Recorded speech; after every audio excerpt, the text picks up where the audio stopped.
of the issues you get into is your lane splitting. And I think I may have pointed this out before, is that you don't want to be going quick past people who are riding in kind of a staggered formation.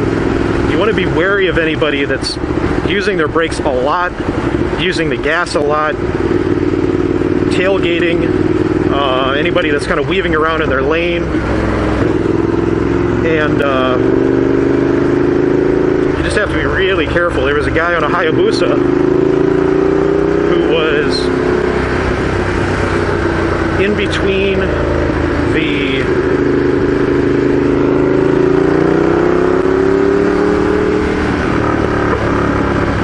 fast lane and the carpool lane.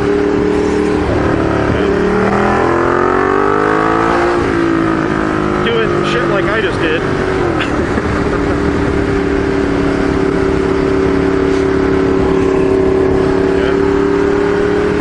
Safe to get over now. So see, like this car in front of me on the left hand side, he's got a gap to get over, so you don't want to be passing really quick when people have room to get over. You want to turn on your brights, go down a couple gears, and let them know you are coming. The nice thing about the Diavel is it directs the noise forward, so you've got a lot of engine noise, a lot of exhaust noise that's being directed out in front of you, that as long as people aren't like bumping really loud music, they'll hear you coming. You really hear this beast coming down the road. But again, staggered formation, there's gaps. You never know when some person is gonna jump over. And you want to adjust accordingly, like ride no faster than 15 miles per hour faster than the people you're passing. They're probably doing about 15 to 20. I'm sticking 20 to 30, 20 to 40. Being very careful, trying to pass people when they're riding parallel to each other. And it's narrowing up a front, so I'm driving a little bit of trail brake, rear brake. You never know when people are going to narrow up on you. That guy looked like he was getting over on the right. You never know when people are going to weave around in their lane, not paying attention, they're fucking with their radio. Biker up front seems like a very nervous splitter because he's got a big, fat, wide bike. Probably going to have to hop over a lane. But welcome to Southern California, where you have to do this shit on the daily if you're commuting. Unless, of course, you leave early or late enough to avoid it. Come on, dude.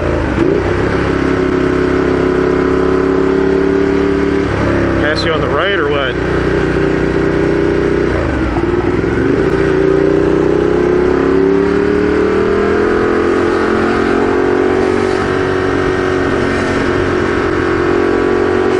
So, one thing with riding in a lower gear and the revs being higher, you do need to be careful about your heat.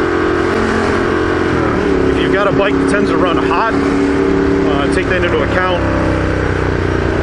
Good to make sure that your coolant is regularly changed. You can always blip the throttle if people aren't paying attention and moving over for you. And with them being stopped like this, you want to be extra careful and slow down even more. Fuck, miles and miles. It'd be really shitty if some dumbass opened their door. Make a hole, bitches!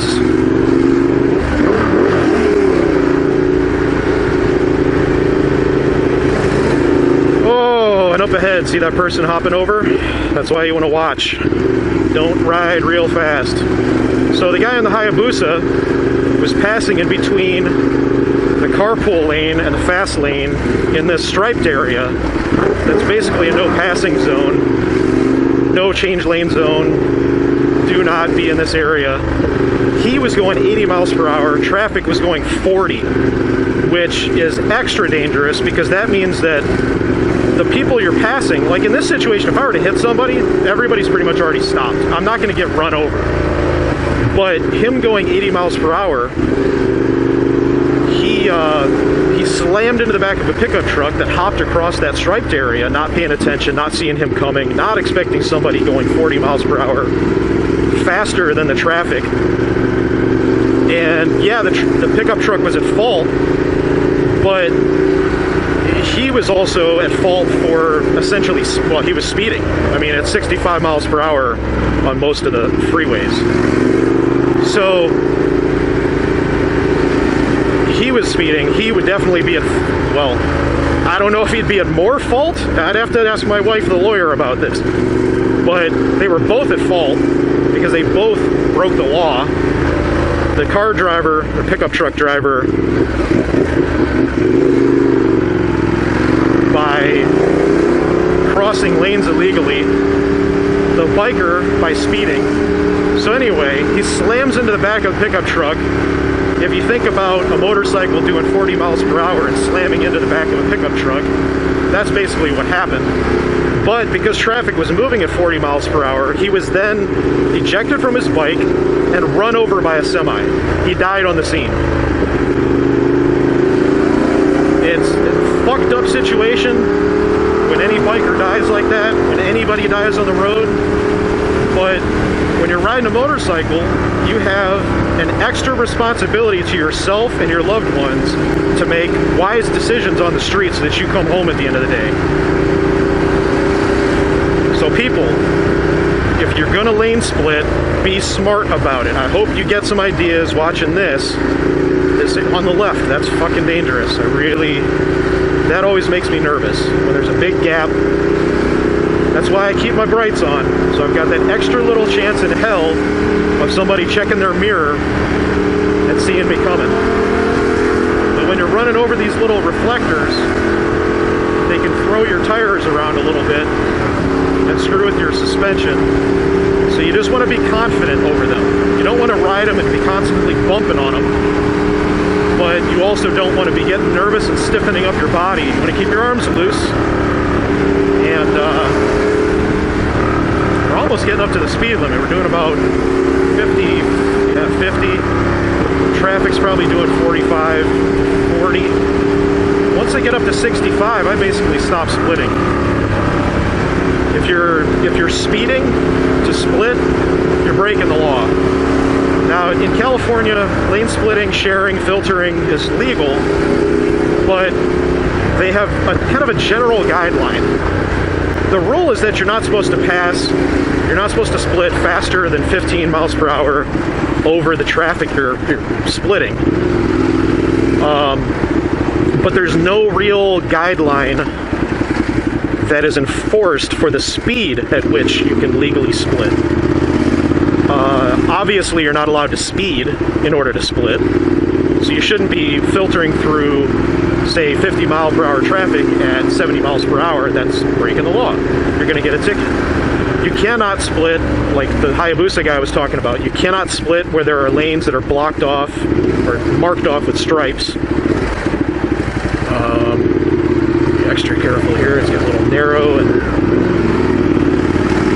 might be somebody looking for a gap to dodge lanes. So you can't pass in striped yellow areas, double yellows. You do have to obey the laws with regard to that. The cops that I have talked to and the friends that I know who've gotten tickets, they all said that you can lane share in the carpool lane, meaning if somebody gets over to the left, you can pass them in the same lane. The lanes here are pretty wide. Like you can see, you could fit a bike and a car in the same lane. That's deliberate.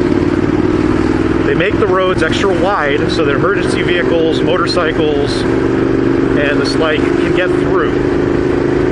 If there's ever an emergency, people can make a gap and emergency vehicles can squeeze through. So that's part of lane sharing. Like I'm literally lane sharing right now, staying in this fast lane. So the general rule of thumb is don't pass faster than 15 miles per hour up to the speed limit. Do not drive erratically. Try to maintain the same lane that you're splitting through. Sometimes it's unavoidable because people close up gaps. And I swear when I first got the Diavel, it was like riding a rodeo. I was like flipping in between lanes, and the agility of this bike with new tires is just flat out amazing. slow enough to keep filtering. Doing like 40 again. So yeah, you have to use your best judgment and watch out for other bikers, because there are squids that will try to fucking pass you as you're contemplating a move. They'll just try to whip by you because they're fucking thrill seeker jackasses that don't care about your safety at all. They're just out to show off and be a prick. That kind of shit, man, if I ever got rammed from behind from a sport bike riding like an asshole, I'd be flaming pissed. Hand back on the clutch, just in case. Foot kind of dragging on the rear brake. Another gap. That van looked like it wasn't doing anything. This guy, no. This guy doesn't have enough room in front of the person.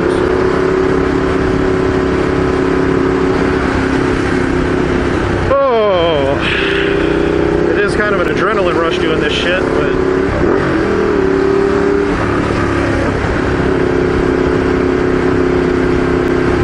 I got another, I'm not even to Ortega yet.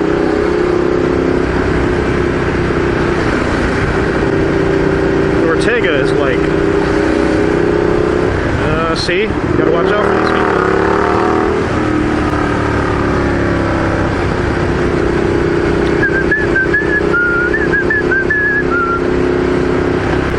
Oh, this might be a long video. I wonder what's going on today that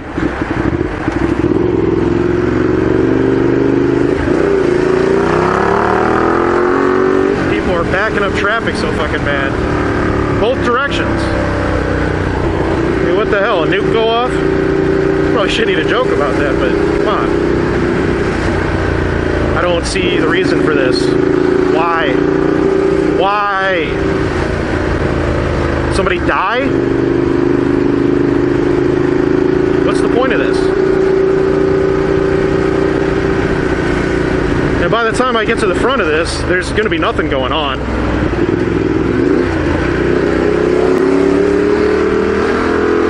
It's like if there was an accident, it'll be cleared out because it's blocked up so many people. I mean, think about this when you're being a jackass on the road. All it takes is one accident to block off miles and miles and inconvenience everybody. Maintain your car.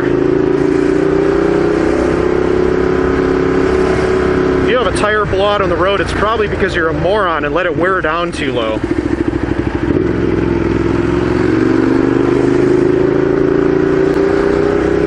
Which is a serious problem, because when they do vehicle inspections, it's pretty much just like sound and emissions. They don't check your tire tread or anything. I guess that's one nice thing about Maryland. While they are assholes, and they've got way too much that they check for, to the point where I had a friend with a old BMW that had a tear in the leather seats. That was honestly like the only thing that was wrong with it. They declined. They wouldn't let him register the car in Maryland simply because he had a little tear in his interior. I mean, leather, if you don't keep it moisturized and oiled, when it's like a 20 or 30-year-old car, that's going to happen. You're going to get little cracks. That is not going to hinder your ability to drive the vehicle safely.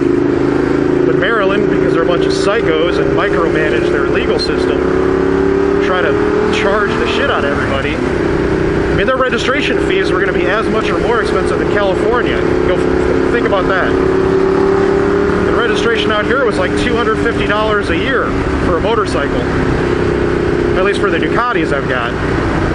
That's a bit obscene in my opinion. Ohio, it's like 50 bucks for pretty much anything. Just like a flat fee. They don't base it on the value of the vehicle. They just look at it. Does it run? Do the turn signals work? Headlight work? Okay, cool, it's a car. They don't even check for emission stuff. They're just like, whatever. Does it run? Is it safe to operate? Okay, cool.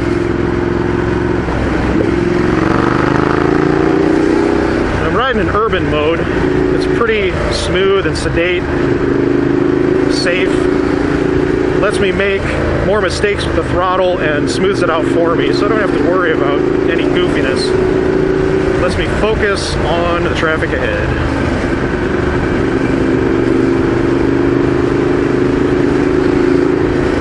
Oh, shit is freaky.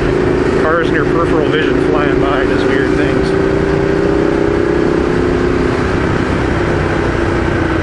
But you save a lot of time doing this. I have to wonder how many people see this big red and black blur go by and are like, what the hell was that thing?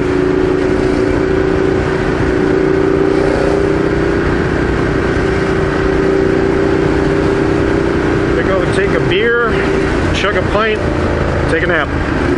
This shit's exhausting, both mentally and physically. Muscles tense up in your back. Gotta actively remember to stay loose.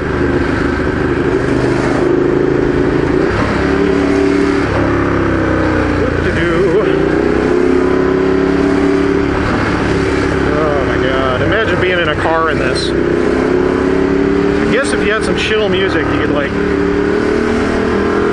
turn on a chill track, sip a coffee, just relax. I imagine that's what a lot of California drivers have to do. That's what I ended up doing the first time I moved out here, was just, you get into this mode of, you know what, shit like this happens, and don't stress. If you do need to be somewhere, just leave hours in advance, because you never know. It's not a big deal to stop off at a coffee place or deli and grab a sandwich if you get someplace way early. Oh, I'm gonna flip my lids, I get some air.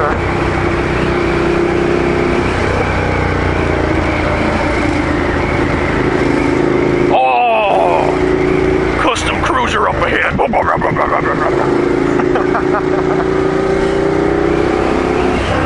And he's got apes. I hate apes.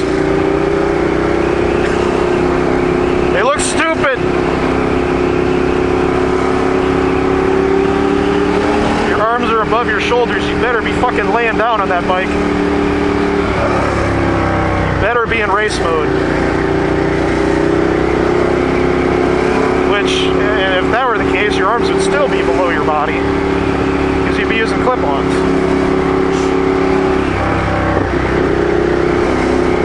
End up snorking right up this guy's ass pretty soon.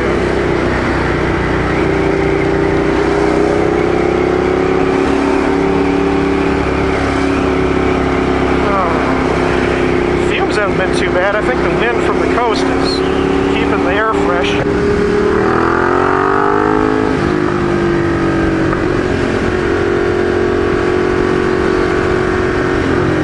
Give him a thumbs up. He's a fellow biker. Apes or not.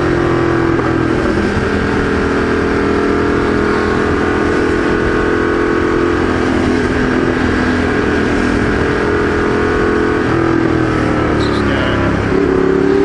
Nope.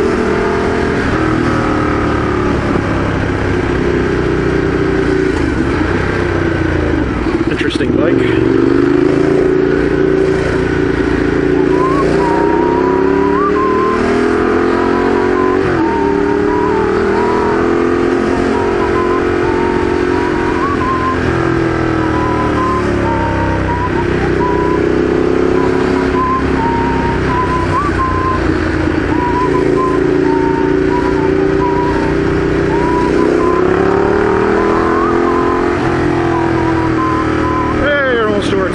Maybe we just passed it.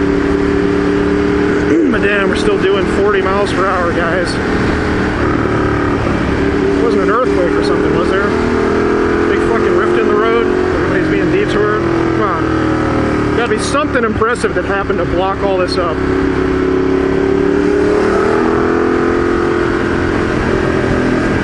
Alright, one thing to note, I'm starting to lose my voice talking so goddamn much. So one thing to note is that when shit does happen out here, the highway patrol will weave across all of the lanes of traffic to stop traffic. So, of course, that slows everything down. even when it's just like a single car broken down in one lane, way up ahead, they'll do that. Still not doing the speed limit, so I'm just going to keep filtering through. Now we're doing the speed limit. Finally. So yeah, that's what you can expect if you're a motorcyclist in Southern California coming home from the canyons. Usually it's not too backed up. I don't know what it is about this area, but up to this point, like the traffic just is shit.